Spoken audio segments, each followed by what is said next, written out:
Hello and welcome to another live virtual event with Tattered Cover Bookstore here in Denver, Colorado. My name is Adam. I am the director of events here at the 50-year-old bookstore, and we just want to thank you all for getting us to half a century. We are celebrating our 50th anniversary, and it's thanks to readers like you and writers like our guests tonight who have kept us going for, 50 years. It's quite amazing. So thank you so much. If you want to see more virtual events, please check out tatteredcover.com/event. You can find all of our virtual events. If you live in Denver, we do have some in-person events, mask required, socially distanced. We're keeping everyone safe, but we are back in person for some events, so check us out. Tonight, I am so excited to have Keith Boykin, who wrote a book called Race Against Time, The Politics of a Darkening America. Keith is a CNN political commentator, New York Times bestselling author, and former White House aide to President Bill Clinton. Boykin teaches at the Institute of Research in African American Studies at Columbia University in New York, and previously taught at American University in Washington, D.C. He is a co-founder and the first board president of the National Black Justice Coalition. He was a co-host of the BET Network's talk show My Two Cents and starred on Showtime's reality TV series American Candidate. He was an associate producer of the film Dirty Laundry and has appeared in many other TV shows, including BET's Being Mary Jane.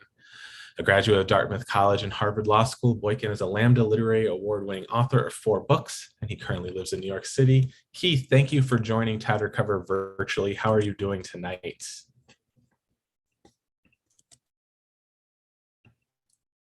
I'm doing well, thank you. I was on mute. No worries. Yes, I was. We've been in this pandemic, or at least working from home, Zooming for 20 months, almost 2 years, and Right. we're still figuring out Zoom after all this time. Right. I want to start with this book. I always like to ask writers what the book is from their perspective, not the publicity copy, not what the reviews are saying. What does Keith Boykin think Race Against Time is all about? I think I just disappeared for a second. I don't know what happened. Yeah, I'm glad you asked that question because there were several motivations that made me write this book. But for me, this is a book about what's going on in America right now. Literally, I believe that our nation, that parts of our nation are in a race against time to stop the changing of America. They want to, I believe, stop the diversification of America in particular. And they've seen these changes happen rather rapidly over the course of my lifetime. And a lot of people are alarmed by that. So what have we seen? Well, we've seen the white Christian population is no longer the majority of the country. We've seen that the white population itself is diminishing, is decreasing for the first time in history. We see that the Asian American population is growing more rapidly than any other segment of our country. We see that in 5 states, the Latino population will soon be the majority in the next 3 decades. We've now had an African American president for 8 years. We now have an African American, Jamaican, and Indian female vice president. We've also had a woman who ran for president, got more votes than the white man who defeated her. And we have marriage equality in all 50 states. And this is not the America that people thought they signed up for or they thought they were getting into a few decades ago. It's changing rapidly, just like the rest of the world. And a lot of people are uncomfortable with that and they want to go back in time. So when people talk about making this country great again, they're really talking about going back to some time in the past, because again refers to the past, as opposed to moving the country forward in the future. Now, so I'm 30. How old am I? I'm 32. So this was my 4th election this year. I'm doing math. I'm terrible at math. But from what I can tell, most people my age growing up, Obama, and then the Clinton-Trump election, everyone I know seemed to have one opinion. We're voting for Obama. We're voting for Clinton. We're voting for Biden. Has these Make America Great Again, this subsect of people, was this prevalent prior and it just took Trump to come out, or did Trump Absolutely. make it? Okay. I mean, first of all, I assume based on your profession that you are around a group of literate people who are readers, who are tuned to actual factual information.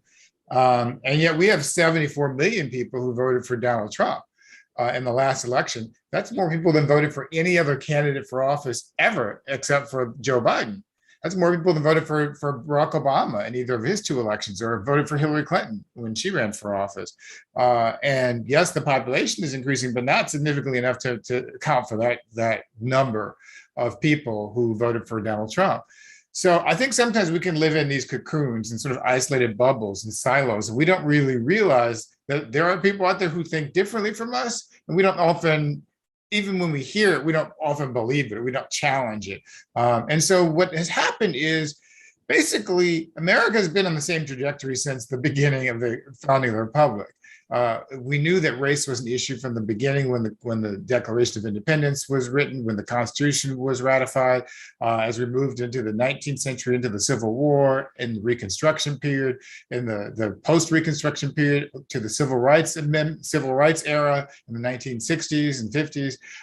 And since that time, we've been on this sort of dramatic political realignment of political parties. So my great grandfather was the head of the Florida State Republican Convention. He was a Black Republican, like almost every Black person was a Black Republican 100 years ago. And today, almost every Black person is a Democrat. And that all started to change, obviously, early in the 30s in the Roosevelt administration, but really got changed in the 60s with Johnson when he signed the Civil Rights Act. And here's what's happened. Since Lyndon Johnson signed the Civil Rights Act, no Democratic candidate for president has won the white vote. Not one, not even Jimmy Carter or Bill Clinton, who were sort of conservative Southern Democrats.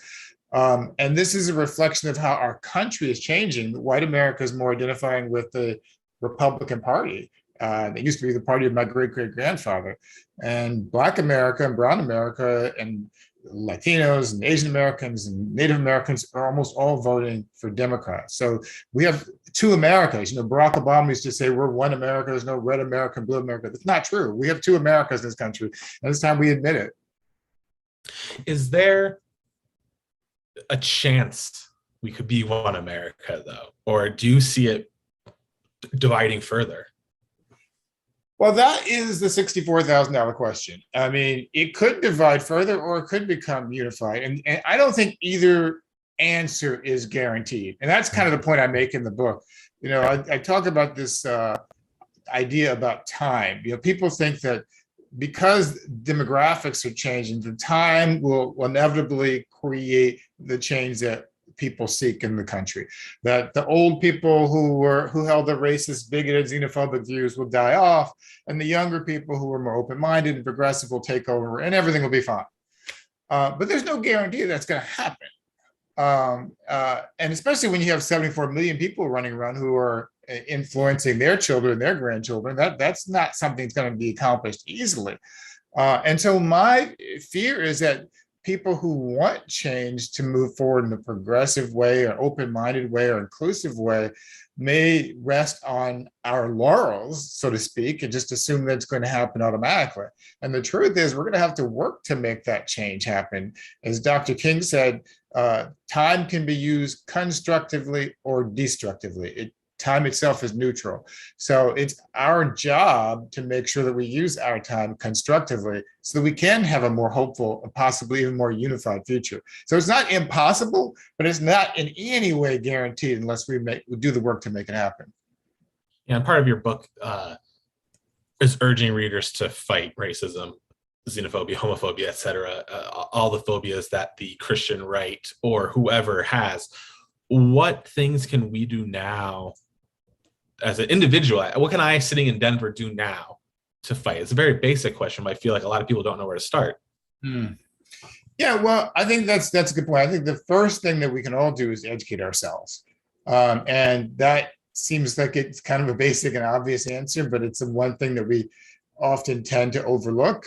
There's a tendency to sort of just jump into these conversations or debates without really having all the information. So part of the reason why I wrote this book was to help educate people.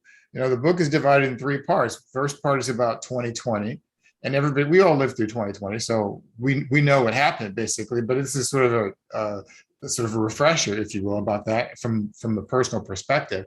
The second part, speaking of the education, goes back in time and looks at how we got to 2020.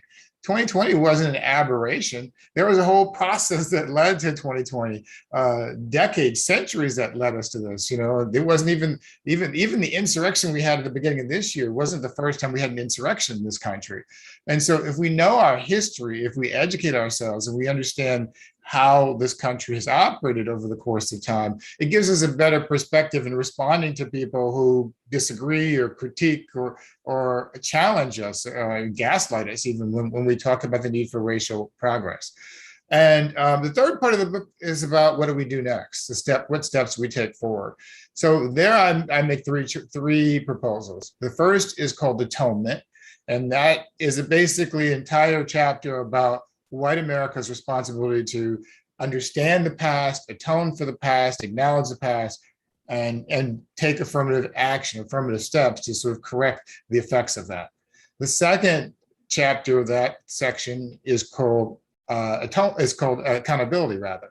And that is a responsibility for Black America, that we have to hold our leaders accountable, not just Black leaders, but white leaders as well, Democrats as well as Republicans. But sometimes I think there has been a tendency, and I've been guilty of this myself. I worked for the Bill Clinton administration, and I don't think I was a perfect administration by any stretch of the imagination. I went to law school with President Obama, with Barack Obama, and I was very supportive of him 2 terms, but I think sometimes we who are African American have a tendency to, like everyone else, to play teams, and we get caught up in one team or another, a Democratic team or whatever team it is that we're part of, and we don't push those people to be accountable to our needs when they don't address them. So we have to do a better job, I think, ourselves in holding all of our leaders accountable and not being beholden to a political party.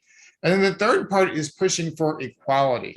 And this is something that is, I think, it seems obvious because this is what it says in the Declaration of Independence: all men are created equal.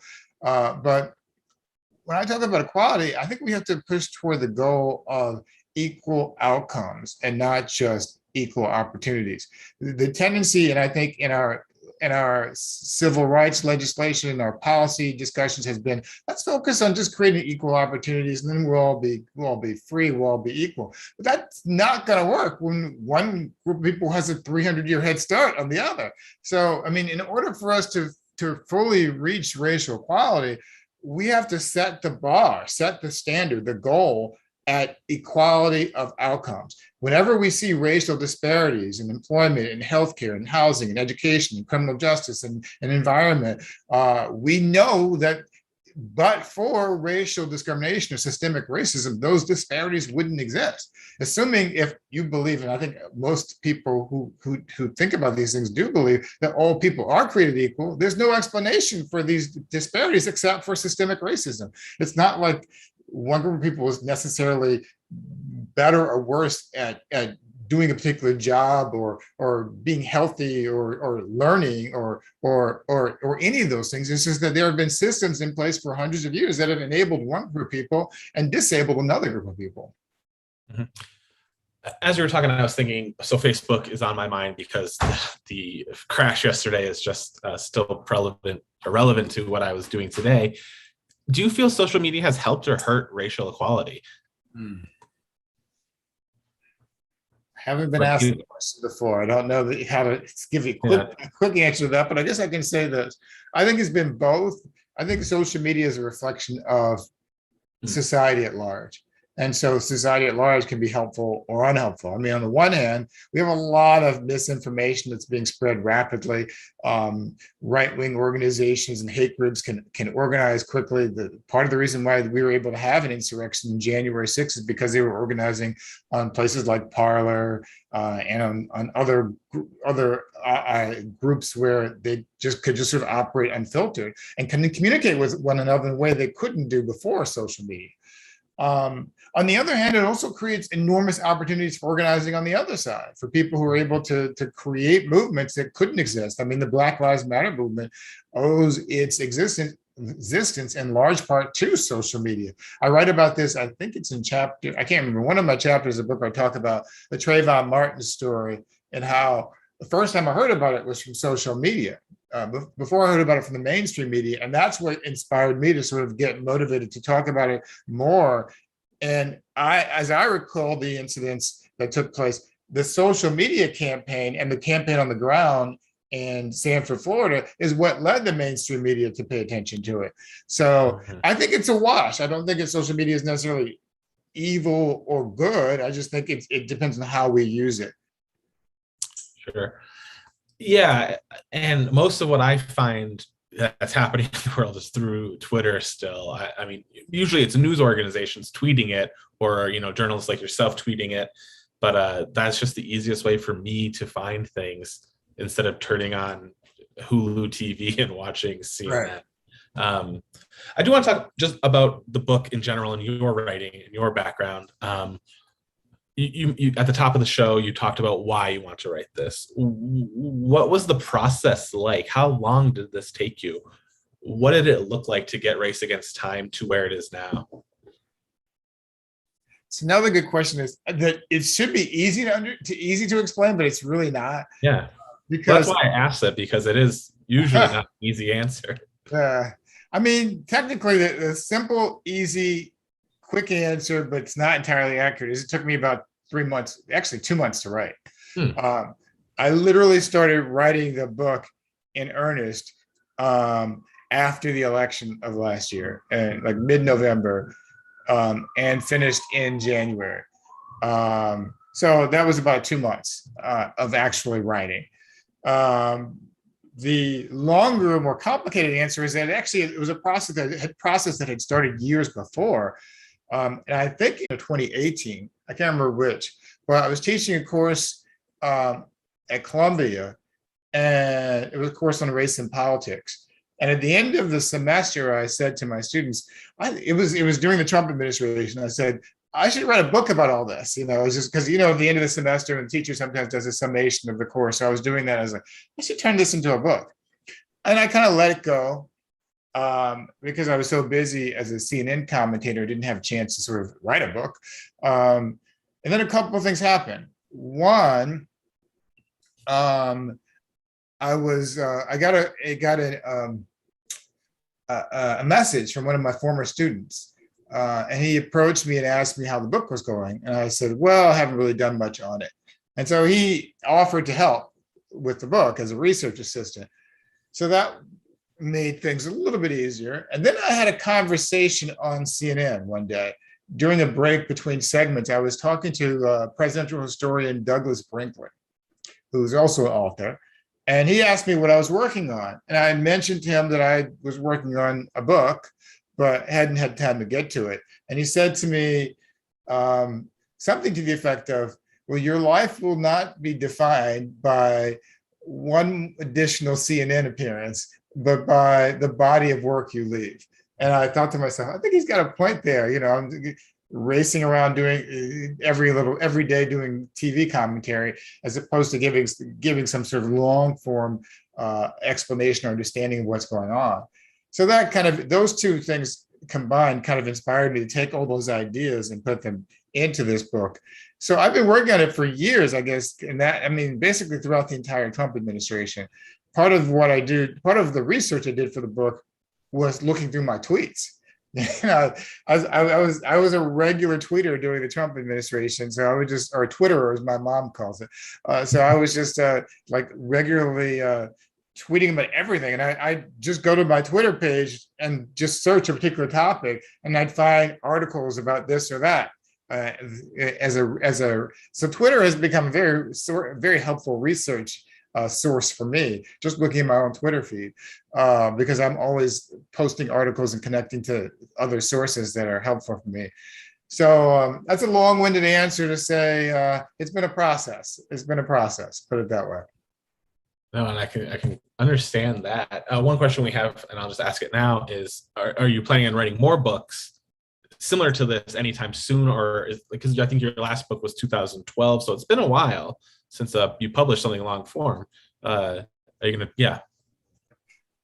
That is a good question. And my agent asked me that question a week or two ago. Am I ready for the next book? And I was like, dang, I just finished this book, give me a second. But I do think I want to, and I should, because I have a tendency to wait a long time between books. I think this is my fifth book. And I think the first one was in 1996. So, there's a long period between each book and several years usually. So I intend to do something. I have two book ideas that I've been working on that are next up, but neither one of them are directly related to what this is about. And so it's a question of whether I want to pursue one of those or do something else. The book I want to do next, although I'm not sure I will do next, is a book about my own family history. And this is a book I would like to call Reconstruction, where I sort of go through my family history back to the Reconstruction era. And the reason why this is relevant to me is because I only learned about this family history 5 years ago. I didn't know any of my family except for my biological family, except for my mom and my sister, until 5 years ago. And then I discovered all these different components going way back to the 1700s that I never knew anything about. And so there's a story there about race and family and our society all in one that I want to tell. But that's the next story I think I want to tell. Yeah, I find that, and like you mentioned your great grandfather, the Black Republican. So that was found recently then in Exactly. your lifetime. Wow. Yeah. See, I find that so fascinating. Hidden family secrets, or even not hidden. It's out there, but you don't know it. That is so true. There's so many of those things that I discovered when I was doing this research. First of all, I never met my father until 5 years ago, and meeting him was a very interesting experience for me as well. But my father was a chemist, and I have no scientific inclination whatsoever. But my father was a chemist. My grandfather was a principal. My great-grandfather, this is really interesting. My great-grandfather served in the Harlem Hellfighters, which is a group of Black soldiers in the 369th Army Infantry Regiment in World War I, who fought overseas in World War I. And the fascinating thing about him to me is that even though he was from Florida, he spent 4 years in New York City. And where he lived was at the exact same corner where I lived 100 years later. And I had no idea this person even existed until 5 years ago. So that was like one of those fascinating things. And then my great-great-grandfather, I think that's one, I can't get there, was the one who was the head of the Florida State Republican Convention. And there's all these different stories that I never knew anything about. And I've been living my life sort of in the shadow of these people, not even realizing it. And I'm scrolling through your Twitter right now as we're talking, and I do want to go back to that because I'm fascinated with social media. I should have asked this earlier. How do you use Twitter? I mean, you mentioned it helps with research, but what is your goal when you send a tweet out? Is it for you, for others? What compels you to tweet? It's a little bit of both. I think it's changed for me. During the Trump administration, as I said, I used to tweet a lot, and I felt like every day I would wake up. The first thing I would do, what did Donald Trump do today? Okay. Let me tweet about this. Let me tweet about this. It was just like 10,000 things, and it became obsessive. And I guess the good thing about it is, I said, there was a lot of information on my Twitter feed history about it's a documentation in some ways of the whole Trump administration and presidency. The bad thing about it is I had no life. And so, it was just sort of obsessed with that. And so here's what's happened since that time. Since Trump left office, I don't tweet as much. I don't tweet as much about politics. I don't tweet as much in general. And definitely don't tweet about Trump very often. And as a result, I don't get the same kind of traffic I used to get. And sometimes I would tweet in the past and get tens of thousands of people retweet. Now, I don't really tweet often enough for people to pay attention, I think, in the same way. But I think when I tweet, I am really just trying to put information out into the universe that I think people should know about. And oftentimes it's information I should know about myself. I think today I tweeted about Mike Pence, for example, Mhm. his comments about the insurrection, which I thought were minimizing the insurrection. And sometimes I provide commentary where I give you my opinion about it. Sometimes I can just I don't have to give you commentary because the statement itself tells the story. I think with the Mike Pence tweet, for example, I characterize what he said as something along the lines of Mike Pence, January 6th insurrection was just a day in January or something like that, Yeah. which says it all. I don't have to say anything. Then everybody else can go figure out how they want to respond to that. But it's a process of doing all these different things. I've also discovered, though, in terms of book promotion, there's all these different social media platforms.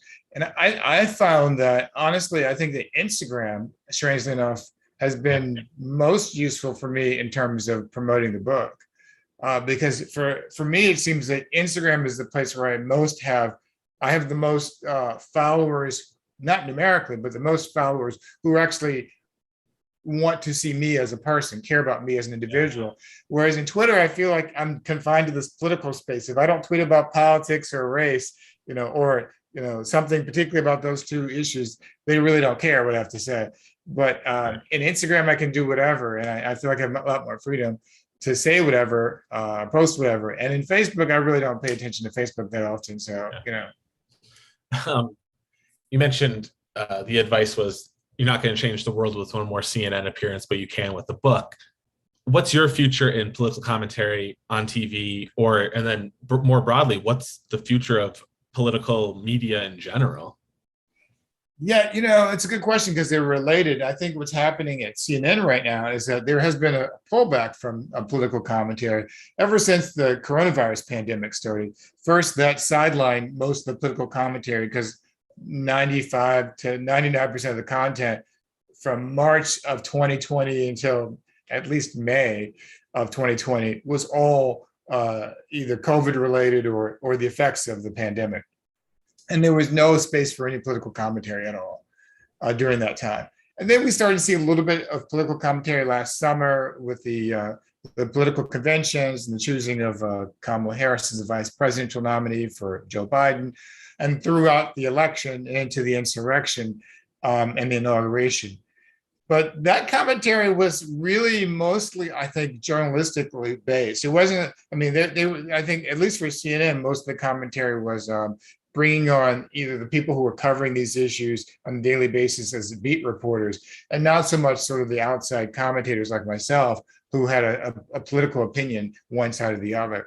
And so I don't know if that's the direction that CNN is moving in or not, but that's what we've seen at least since the pandemic began. So I can't say what the future holds for political commentary in general or for me, myself. I enjoy doing it. And I think I have something to offer and something to say, but also have other things I'm working on. I'm developing a TV series right now with a producing partner in Los Angeles, which is a 1-hour scripted drama series.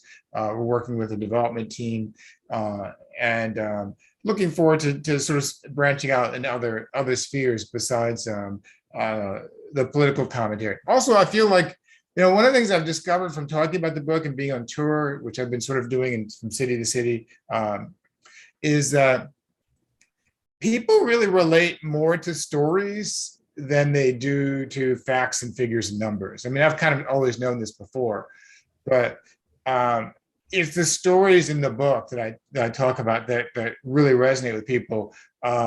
People don't have the capacity. Most people don't have the mental capacity to remember every number or statistic that somebody throws out there, but they remember a good story that resonates with them, that tells them something about that subject matter. And so I feel like telling stories is an effective way for me to sort of have a political impact, to sort of use those stories to talk about things that are important to me, not just in the terms of doing a TV series, but also in the book. One of the stories I talk about a lot is last year that I was arrested while I was covering a George Floyd protest, and spent 6 hours in jail here in New York City just for covering this protest. And it was one of those moments that gives you an opportunity to sort of reflect and think about, why is this happening? What's going on? Did I do something wrong? And why? What does this mean for our society at large? But I like those stories. Those stories have an impact, not just for me, but for other people who hear them and read them. Yeah, speaking of media, television, books, movies, were there any defining media like that you remember that just stuck with you, either a specific episode or whatever, that kind of helped shaped you in any way? You mean in the course of the past few Yeah, years? your whole life. Let's just take it like anything that just Oh, stood out. Yeah. any defining media events you said that shaped me? Yeah. Yeah. Well, the thing is, I think I've been involved in the media for most of my life in some way, shape, or form. Going back to high school, I was a feature editor for my high school newspaper. And then I wrote a local column for the Clearwater Times newspaper in Clearwater, Florida, outside of Tampa, back in the 1980s, actually, strangely enough. So I think I've been involved in this for a long time. I was the editor of my college newspaper as well in the 80s. And I feel like it's always been something I've been interested in, the news media, and always something I paid attention to. I was that weird kid who actually, as a teenager, watched the evening news every night, which I don't think most people did. But I'd come home and I'd watch the evening news. You know, the ABC World News Tonight with Max Robinson and Peter Jennings, or the CBS Evening News with Dan Rather. I actually watched that stuff, and none of my classmates did that except for me, maybe one or two others. But I think I was always influenced by those things. There's no one particular story. It's just sort of the idea that the news has this ability to communicate information to people that that really resonates for them. You know, I was watching election coverage back when I was a kid, and that always fascinated me. And watching the Iran-Contra scandal in the 1980s, that fascinated me. And just watching the Reagan administration. And I think the one thing that actually did have an impact on me in hindsight was the HIV/AIDS epidemic that started in the 80s, because I wasn't terribly familiar with what was going on, watching it intimately or directly at that time. But it was odd to me that we had a president in office who was totally unwilling to address it, seemed completely incapable of basic empathy for the fact that people were living with and dying of this deadly disease. And it's one of those things that makes it tells a lot about the people who were in power, people who had leadership roles, and tells a lot about our society that we elected these types of people, and that we threw away and considered certain people disposable because they didn't fit into our idea of what respectability should look like. Mm-hmm. And I want to wrap up with, well, first thanking you, but throughout your career, like you worked in politics, you're a political commentator, you're working in the media. What haven't you done that you want to do? That's good. Well, I haven't finished the TV series yet. I want to do that. Uh-huh. I'm looking forward to doing that. I'm not sure. You know, there are a few things I thought I wanted to do before that I never did, and I don't really think I want to do them anymore. I always wanted to run for office, and I never did that. I ran for office on a reality TV show called American Candidate a few years ago on Showtime. But in real life, I've never run for office. And I used to think I wanted to do that. I moved from Washington, D.C. to New York in early 2000s, thinking I was going to run for office here in Harlem, but I never did that. And a lot of people have asked if I want to do a TV show of my own, host a TV show. And I think more people want me to do that than I want myself to do that. I don't know if I want the responsibility of having to do a daily show for sure, but I kind of like the freedom of spending my time in a way that gives me more creativity. So I don't have to follow a routine every day and produce this, and that, but I can just sort of spend a few days or weeks learning on my own and studying and exploring ideas and thoughts on my own as well. So Who knows where the future holds, but I'm open to any ideas. But I just like to sort of live life and follow the stars wherever they lead me. For sure. And then thank you to everyone who joined Tattered Cover, talking to Keith Boykin, whose book, Race Against Time, The Politics of Darkening America. Keith, where can we find you on the internet? I know you tweet not a lot anymore, but where can we follow you? You can find me at Keith Boykin, either on Twitter or Instagram. It's at KeithBoykin, as in Nancy. And I'm usually on Twitter and Instagram every day. I'm on Facebook every now and then, but Twitter and Instagram I'm almost on almost every day. Yeah, I loved your tweet about it wasn't your internet service provider's fault this time. This time, right. It was not this time. Well, Keith, thank you so much for taking the time to talk about your book. Everyone out there in Tattered Cover Virtual Land, you can buy it at tatteredcover.com. And again, thank you for joining. Keith, thank you for taking time out of your busy schedule to talk to us. Thank you for having me. I appreciate it. Hope you are very successful in selling more books. Have a good one. Okay. Cool. So we're no longer live. Great.